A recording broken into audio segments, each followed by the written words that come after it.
ये बहुत बड़ा आनंद का विषय है अध्यात्म। अगर हृदय में आनंद आ गया तो सामने अपमान कर रहे हैं, मार रहे हैं, पीट रहे हैं, वो अपनी मस्ती में परमात्मा आनंद में डूबा हुआ जा रहा है, तब तो अध्यात्म मिला। वो एक गाली दे तुम दो गाली दे दिए, वो एक थप्पड़ उठाए तुम दो घूंसा मार दिए, तो बराबर ही तो हो गया। फिर क्या हुआ भाई? समझ के लिए कुछ पावर चाहिए। आप में क्या पावर है इस समय समझने का?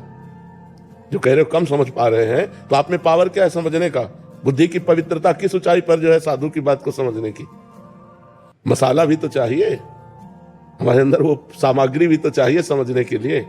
ये मूर्खता है कि हम दूसरे की निंदा, दूसरे का दोष दर्शन करके अपने पाप बढ़ाएं और अपने को दुर्गति में ले जाएं। कभी किसी जहां ऐसा देखने में लगे कि ये संत गलत है, ऐसा दिखाई दे, वहीं तुरंत प्रणाम करे और अपने मन को डांट। तू दूसरे में भगवान न देखकर दोष दर्शन कर रहा है, वो पूर्व में कितना भजन किए हैं, यहाँ बिना भजन के कुछ नहीं मिलता है, तो हमको प्रणाम। एक राजर्षि है, एक ब्रह्मर्षि है, एक है बिल्कुल अकिंचन, फटे पुराने कपड़े पहने हुए, भीख मांग के खाना, रात दिन भगवान में भजन में डूबे रहना। तो संतों की कई कोटियां हैं, तो हमको चाहिए कि हम अपनी स्थिति को बढ़ावें। देखो, ब्रह्मलीन महापुरुषों को पहचाना नहीं जा सकता।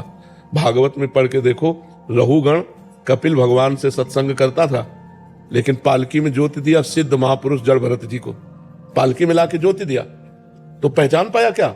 कपिल भगवान से सत्संग करता था रहुगण, वो भी दृष्टि में चूक हो गई, उसने साधारण मूर्ख समझ करके उनको पालकी में ज्योति दिया, और जब उन्होंने उपदेश किया तो कूद पड़ा पालकी से कि इतने बड़े महापुरुष, और चरणों में लौट गया और कहा क्षमा कीजिए, मेरे से गलती हो गई।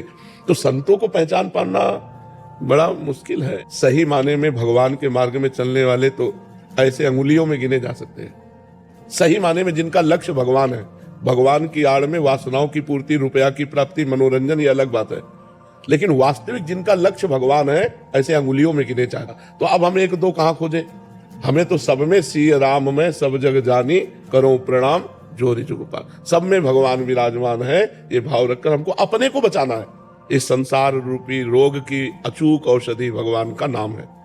जासु नाम भव भेषज, कलयुग केवल नाम आधारा, सुमिर सुमिर नर उतरहि पारा।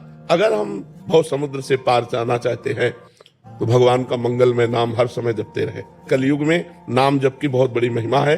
नाम का ही प्रताप भगवत प्राप्ति कराता है, अन्य साधनों में इतनी सामर्थ्य नहीं रह गई। तो भगवान ने बुराई बनाई है, क्योंकि बुरा जब है तभी भलाई का महत्व है। अगर बुरा ना हो तो भलाई का महत्व नहीं, अगर धूप का कष्ट ना हो तो छाया का सुख नहीं है। नहीं, जो भी भगवान ने बनाया सब मंगलमय बनाया है। अब हमको क्या चाहिए? हमें बाजार लगा दी भगवान ने। अब तुम्हें अमृत खरीदना कि जहर, ये तुम देखो। तुम्हें बुरा खरीदना है या अच्छा, ये तुम देखो। तुम्हारे को छूट दे दी भगवान ने, संपूर्ण बाजार बना दी। बुरा करोगे बुरा भोगोगे, अच्छा करोगे अच्छा भोगोगे। आप हमारे महापुरुषों के चरित्रों को पढ़िए कि बाल्यावस्था में गुरुकुल भेजे जाते थे। क्यों?